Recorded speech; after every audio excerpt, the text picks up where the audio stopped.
Under communism, the Russian Orthodox Church was suppressed, its property confiscated, its followers harassed and imprisoned. Now, a resurgent church is central to President Putin's idea of Russian identity, an echo chamber to Kremlin policies at home and abroad. So what lies behind these ever closer ties?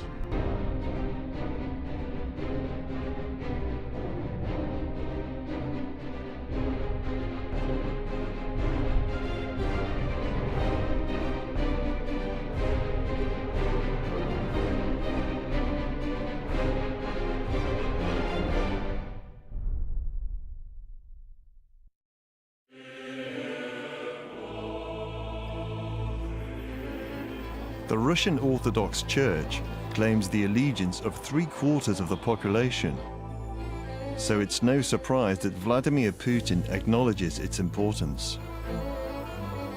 Or that its spiritual leader, Patriarch Kirill, returns the favor, calling the president a miracle of God.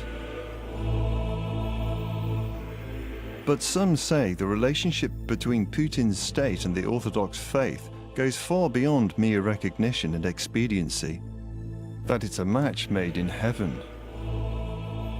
The Christian Orthodox Church has made Russian identity. Others see it as an unholy alliance, blaming the Orthodox Church for everything from the war in Ukraine to providing cover for intolerance and repression. Сейчас мы рискуем быть арестованными за нашу веру. То есть как во времена Инквизиции. So what lies behind these ever closer ties, increasingly evocative of Russia's pre-communist imperial past?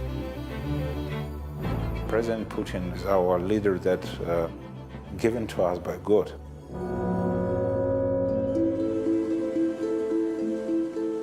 Clues to the synchronicity between church and state can be found in most corners of Putin's Russia. Take the magnificent Balam Monastery, situated on an island in the middle of Lake Ladoga, Europe's largest. Despite its remoteness, thousands of pilgrims come to the sacred monastery, which according to legend stands on the site where St. Andrew planted a cross.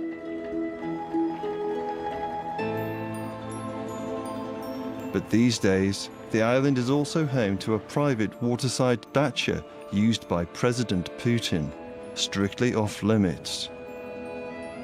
It's a sign of the times. Since the collapse of the Soviet Union, the Russian Orthodox Church has seen a dramatic rise in its fortunes. 25,000 newly built or restored churches, 800 monasteries, millions of new believers. We are on other wave, another trend. If in Europe Christianity goes down and values is going down, in Russia we have moral trend back to Christian roots. Every week, a staggering 19 new Orthodox churches are either built or restored in Russia. Many welcome this increase, including President Putin, seen here opening a new church with Patriarch Kirill, the primate of Moscow and all Russia. But not everyone is happy. Yevgeny Lebedev is part of a group of parents who oppose the church's illegal seizure and now frequent utilization of a Moscow park in order to build a new church. У нас вот мы пришли, у нас день рождения, отмечаем нормально. Парки, в принципе, для этого и предназначены, для отмечания каких-то праздников, для встречи знакомых, соседей, друзей. Все. А вот такие вот мероприятия надо производить в определенном месте. Most Sundays, he and dozens of other locals gather to show their opposition.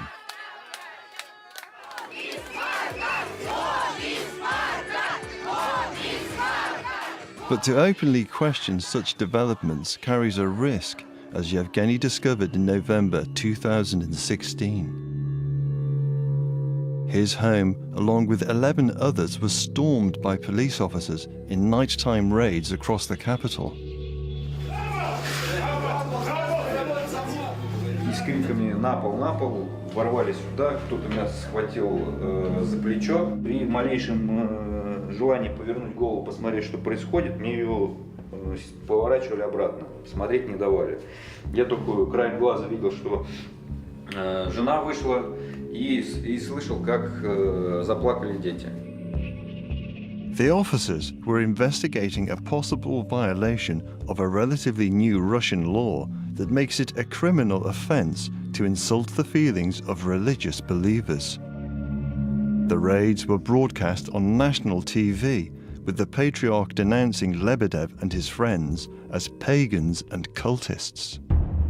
Я считаю, что это было сделано специально для того, чтобы поднять какую-то шумиху и под эту шумиху нас наказать. Потому что Русская Православная Церковь, к сожалению, у нас имеет большое влияние сейчас совместно с государством.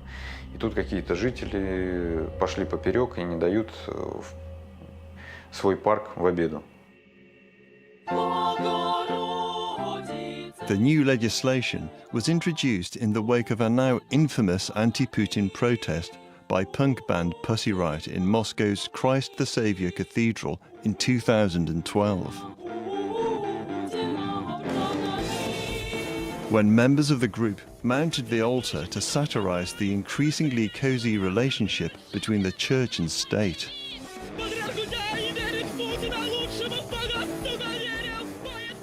Following the protest, members of the band served 2 years in penal colonies. These laws are based on fear. And actually all this power, all Putin's power based on fear, to lose this power. That's why they try to ban everything. It means that you're afraid of that. We wanted to talk to the Russian government to get a response to these claims and find out why it feels so strongly that insults against religious sensibilities should be a criminal offence. Though blasphemy laws are still in place in some parts of the world, Europe and the West put more emphasis on protecting freedom of speech. None of the officials we contacted were prepared to be interviewed. Critics claim the wide scope of this law has given a green light to religious zealots bent on stifling any views they disagree with. Кто идет против православия, против Господа нашего Иисуса Христа, против Святой Руси, анафема, анафема, анафема. The country is now awash with groups who hark back to pre-revolutionary Russia and the monarchy. Like the Orthodox banner bearers, whose motto is orthodoxy or death.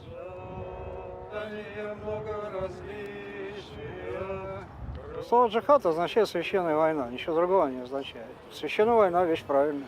То есть за какие-то высшие ценности люди готовы умереть. Ну, православие или смерть? А что в этом такого?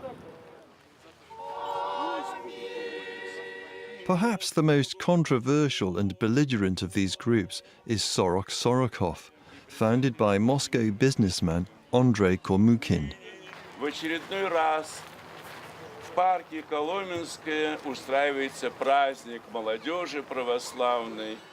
Every autumn, the group holds this extraordinary event. Their own muscular brand of Orthodox Christianity is very evident. Есть человечество, которое верит в Христа, и оно, соответственно, христианское человечество. Есть человечество, которое не верит в Христа в разных формах, значит, оно антихристианское человечество. Да? Вот и все. Sorok Sorokov are frequently compared to neo-Nazis. They are unashamedly nationalistic and, say critics, are openly intolerant of other faiths. Ушли печень, ушли сбоку. Россия, Третий Рим, центр веры, духовности, последний, наверное, в этом мире. Это Россия. Sorok Sorokov are deployed to deter protesters at church construction sites.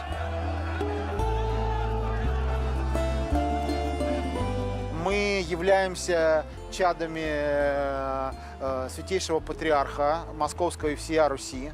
Мы участвуем в патриарших службах, мы помогаем поддерживать порядок на патриарших службах.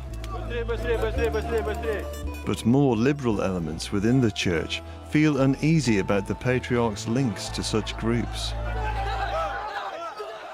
В 90-е годы в нашей стране любой олигарх считал нужным обзавестись такой небольшой своей личной армией наемников, охранников и так далее, да? Создать небольшую свою частную военную компанию. Вот такое ощущение, что патриарх Кирилл вот сейчас решил сделать то же самое для самого себя. Такие много колец охраны вокруг него на каждой службе и так далее. Those who criticize wrongdoing from within the church can face chilling consequences. The Nikitsky Monastery is Russia's oldest. When former monk Mikhail Baranov exposed how his superiors had encouraged a husband to abandon his wife and child in order to join the monastery's choir, he was abducted and taken to a nearby forest, hung upside down and beaten. Привязали меня скотчем к березе, и ноги и руки, кровь прилила к моей голове, руки быстро онемели, завязали рот скотчем, причем палочкой пробивается отверстие во рту, чтобы тебе было удобно, ты не мог кричать, то есть ты мог только дышать через нос. Понял, что эти люди вообще занимаются, это не первый раз такими вещами. Baranov now runs a website exposing the clericalization of Russia and what he says is the church's involvement with neo-fascist paramilitaries.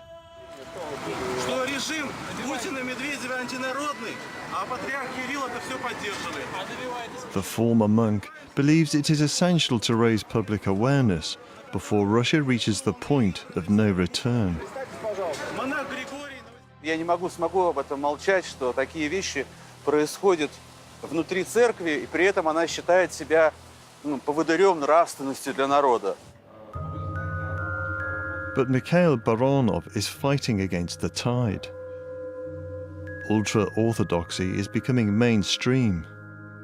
Tsargrad TV, a staunchly Orthodox channel, was launched 2 years ago and boasts Russia's fastest growing audience. Its proprietor, Kremlin-connected investment banker Konstantin Malofeev, says he is on a mission to spread the word about God and Putin. President Putin is our leader that given to us by God. Nobody could imagine that we would get a leader as a Putin, the leader who can make so many steps for Russia to be back on its values. The hot topic dominating the schedules is Matilda, a film which portrays Tsar Nicholas II, a canonized Russian Orthodox saint, as an adulterer. Что стоит за провокациями, которые направлены на дискредитацию Русской Православной Церкви, на ваш взгляд? Исторически ничто так не сплачивало русских людей, как защита земли и веры. One cinema has already been torched, and last month, the lawyer representing the film's director was targeted by arsonists. То есть они профессионально работали, они были в масках, в таких худых капюшонах. Там машину сожгли за минуту. Я думаю, что они хотели напугать не меня, они, мне кажется, хотели напугать общество, потому что не надо смотреть это кино. Если вы будете смотреть это кино, вы будете страдать. Да? То есть это та история, когда люди пытаются нам диктовать, как жить, там, как одеваться, там, куда смотреть, какие фильмы, какие книги читать. There is nothing to tie Tsargrad TV to the incident, which it condemns. But in general, it makes no apologies for its mission to promote orthodoxy across Russian life.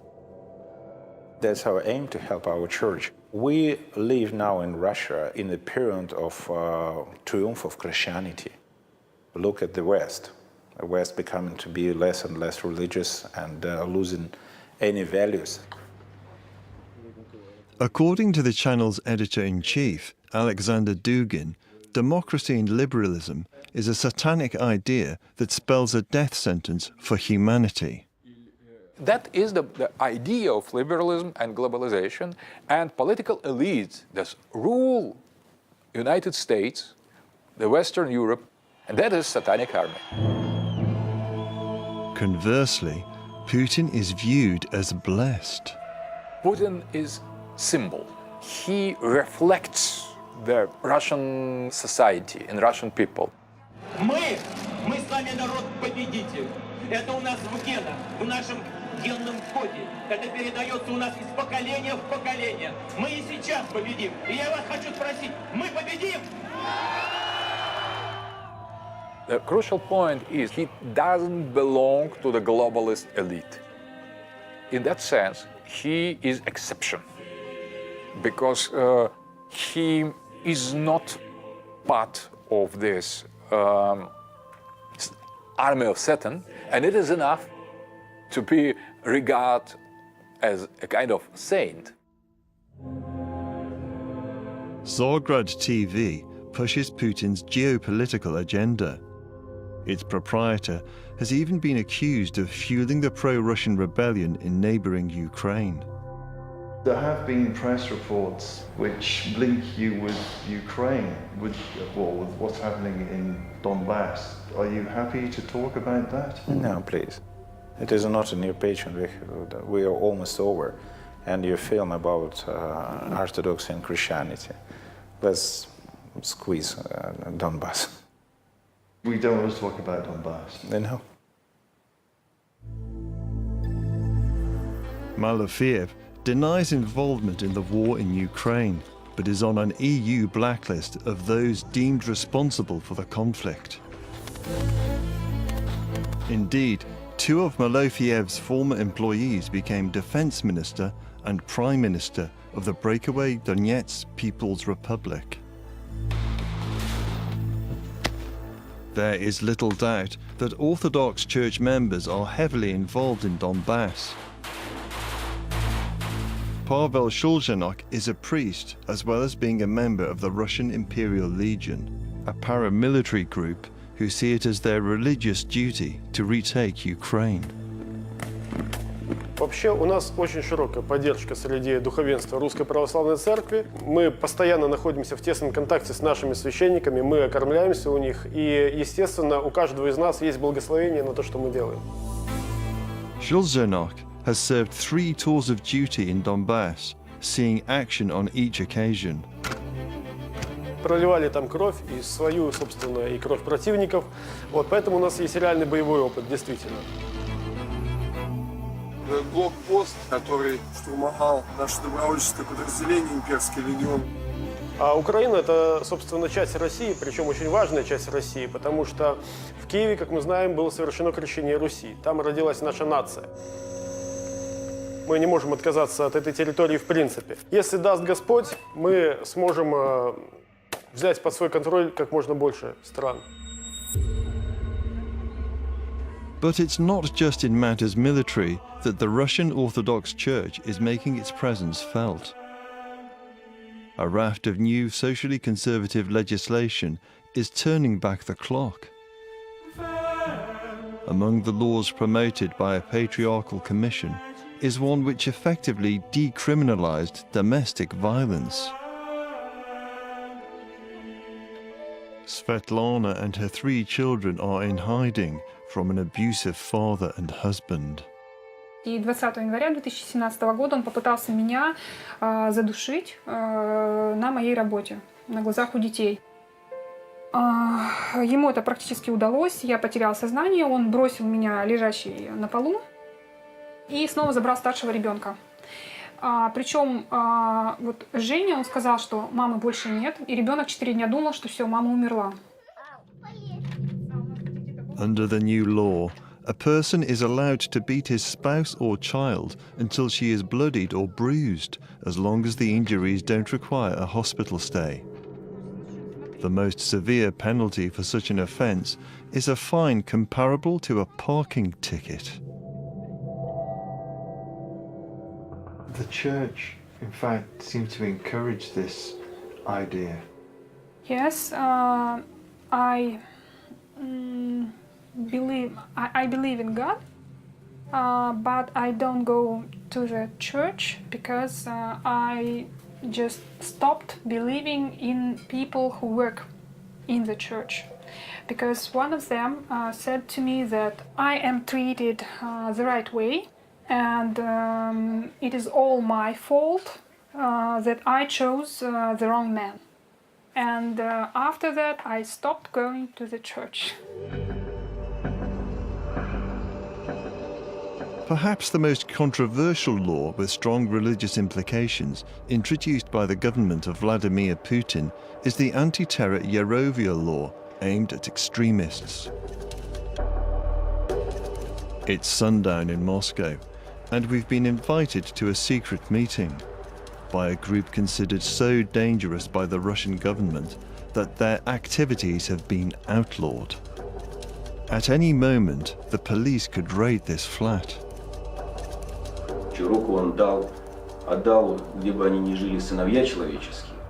You might be surprised to learn that these people are in fact Jehovah's Witnesses.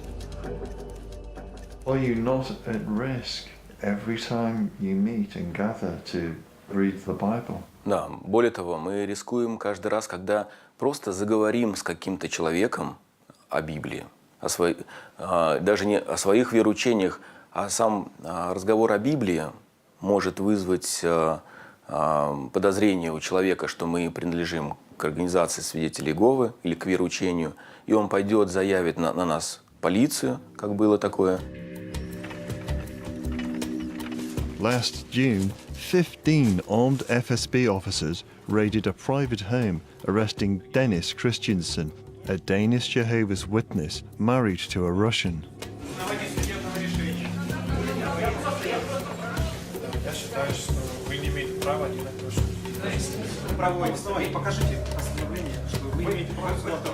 A court ordered his pre-trial detention for 2 months. Christiansen could face up to 10 years in prison. His crime, attending a prayer meeting. Он не видится со своей женой, он не может общаться ни с кем. Он, по сути, в какое-то время даже находился в одиночной камере. То есть, как во времена Инквизиции. Дело в том, что, во-первых, это было бы смешно, если бы это не было больно для некоторых людей. А смешно то, что религиозная организация, которую за пацифизм преследовали в Третьем Рейхе и в Советском Союзе, и эту организацию обвиняют в экстремизме в путинской России. The law imposes strict restrictions on non-Orthodox religious groups that hark back to the dark days of the Soviet Union. A 1997 government commission concluded that most top clerics, including Patriarch Kirill, were informers for the KGB, an organization in which Putin was a senior officer and would ultimately control, in its new guise, the FSB. The church is kissing him on his cheek. The church, Christianity was banned in USSR.